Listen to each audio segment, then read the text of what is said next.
Matches Balone. Hey guys, it's Matches Balone bringing you guys another DC TV toy box review. Today we're going to be looking at the DC Collectibles, DC Comics Icons, Deadman. Okay, so before we get into the actual figure review, I kind of want to go over the packaging. This is the box Deadman will come in. It's an open window box. You will see the Deadman action figure with all the accessories. On the side you can read DC Comics.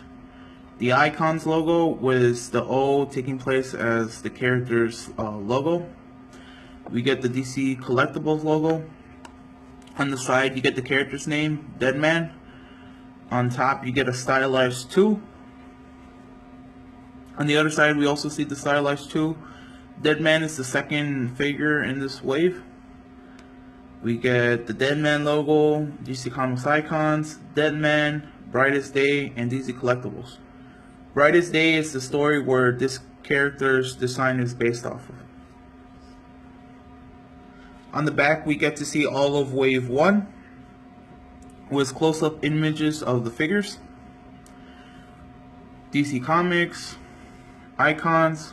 We also get a sculptor and a designer. And we get the DC Comics logo. So yeah, that's pretty much all for packaging. The figure itself is really cool. I definitely like the design of the toy. He comes with 3 accessories. The first one that I'm really excited to look at is this one. So for those of you guys who don't know, Deadman is actually a ghost. He's a daredevil that was murdered, but he wasn't able to pass on to the afterlife. So he stays in our realm as a ghost, and he possesses people, and that's how he fights crimes. So this plastic piece kind of represents him possessing other action figures. I remember when they announced this toy line and they did show this piece, but I was kind of hoping it was going to be a solid piece where it covers all of the back. And this is a very soft plastic. It's very flimsy, and I kind of feel like if you were to put too much pressure, you would end up ripping it. So just a caution, guys. Be careful with this piece. But I definitely like that it is a translucent plastic. I like how the light is reflecting on this piece right here. Right there with the light, you can kind of see his face is different, a different sculpt. They designed it that he kind of does look like that classic ghost of like, oh. So I definitely like that. To kind of show you guys how this would work, I have with me the DC Comics Icons Batman. And this plastic piece should work with most icon figures in the toy line. But basically you just line it up with the head, and it's just a plastic piece you put over the figure. And right there it's to kind of show that he's possessing Batman. So I think that's kind of cool. I also like that some of the light is still reflecting off of the plastic. Like I said, this is a very soft plastic and it just goes over the figure. So if he's standing up, it should stay on fine. But there's nothing gripping to it, so it's just gonna fall off real easily.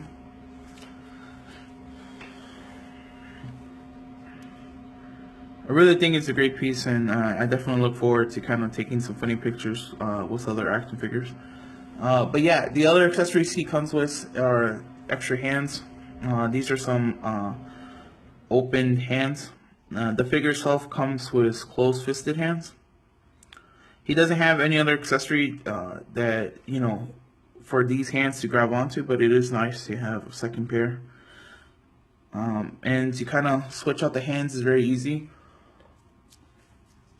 These figures are a little stiff, but after you play with them for a while, they should be easier to move in and out. But yeah, all you want to do is kind of grab on and pull. And then you put in the new hand and you want to push. So the Deadman figure, he actually does it a lot easier.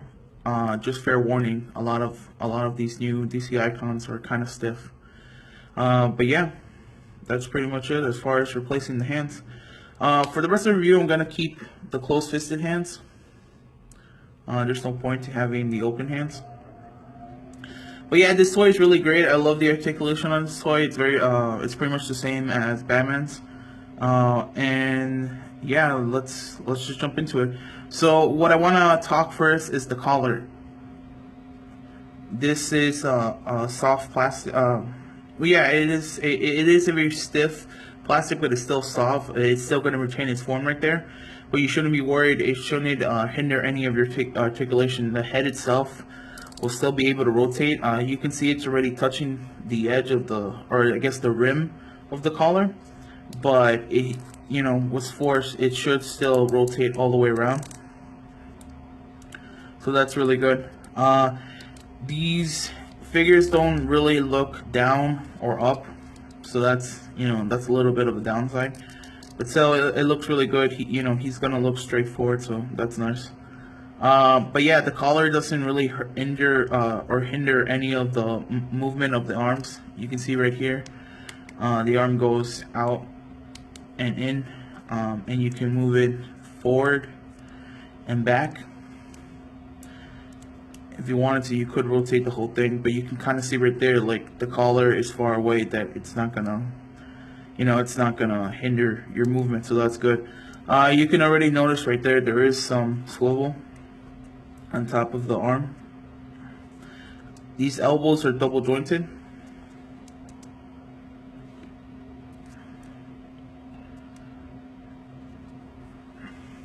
You also get a rotation right here at the hand,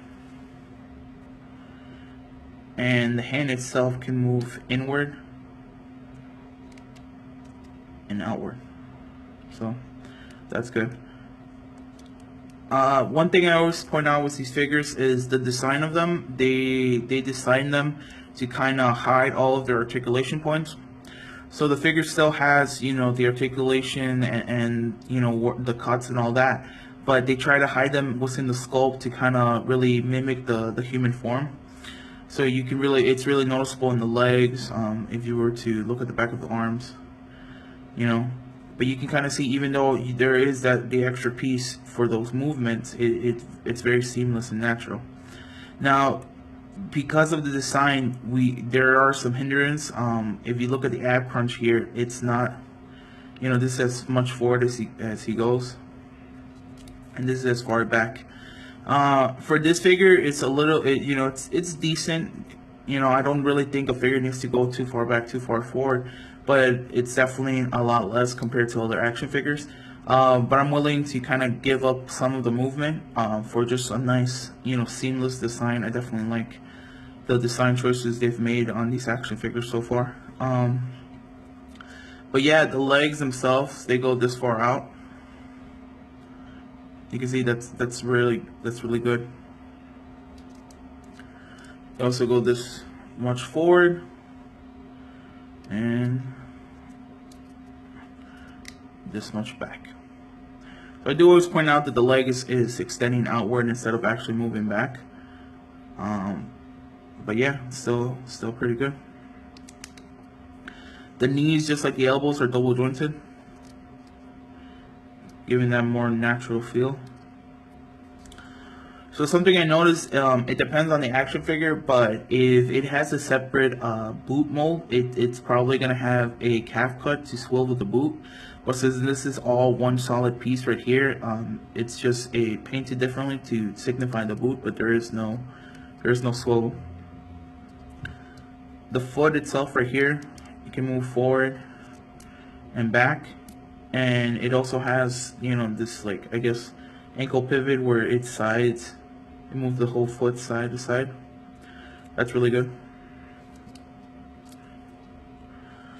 It doesn't have any type of rotation in the torso. Like I said, it's all, design choices. But still, I think it's still pretty good. I definitely like the style of this figure.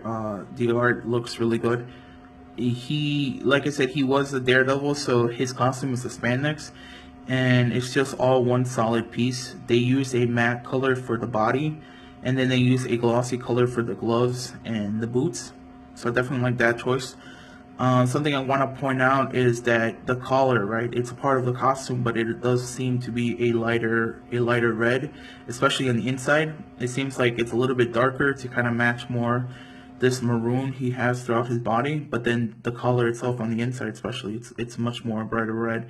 This is still a matte color, but it's as bright as almost the glossy red here, so I definitely like that. A lot of these figures, because they're mass produced, they tend to get painted fast, and so sometimes we get a lot of paint bleeding or we get paint mishaps. I haven't found any on this figure, and I'm really just overall excited for that. It's something that's always annoyed me. And this figure, you know, the painting has been just spot on. I want to kind of like point out the D, right? The D would be really easy to kind of mispaint some stuff, but it really just looked like just the D itself is painted white. Everything else is still painted maroon. I kind of want to point out the eyes where, you know, obviously the whole head is sculpted white, but only around the pupil did they kind of black out that area. And something I also like to point out is the sculpt, right? Like, Deadman is obviously dead. And so his body is malnourished, and you can kind of already see some of the sculpting of like the muscle lines, you know, where if you don't have enough, I guess, nutrients, your body starts, you know, just really show all of their muscle lines. I really like how they not only they sculpted, but they kind of painted it in black to kind of really show more of that definition. Definitely like that. I definitely like, you know, you could still see all of the muscle and lines throughout his costume. Like I said, it's not just some solid black piece. You definitely notice it right here in the back, right? And it's just like small design choices like that that I really think makes this figure really good. Yeah. Overall, I definitely like this figure. I definitely recommend it to Deadman fans. I recommend it to DC Comics fans, and, you know, just recommend it to action figure collector fans in general. I want to point out that it's very easy to stand this guy. You don't really have to fidget with him too much. So I think that's definitely a plus when it comes to action figures. To kind of give you guys a little bit of a comparison, I do have the Batman DC Comics Icons figure.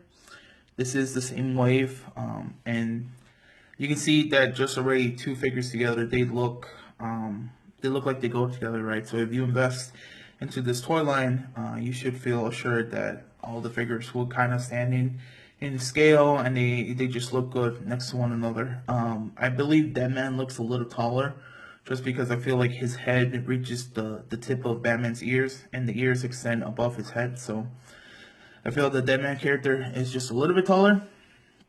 But yeah, like I said, overall, it's definitely a great figure. Definitely recommend it to anybody who's interested in it. Overall, I just want to say thanks, guys, for watching this video. Please comment down below. Give me any suggestions, any tips on how to improve these videos. Definitely want to dedicate this channel to toy reviews. So any type of criticism, I would definitely appreciate it. Overall, thanks, guys. Remember always to comment down below, like the video if you like it, dislike if you didn't, and subscribe, and look forward to more videos. Yeah, thanks and goodbye.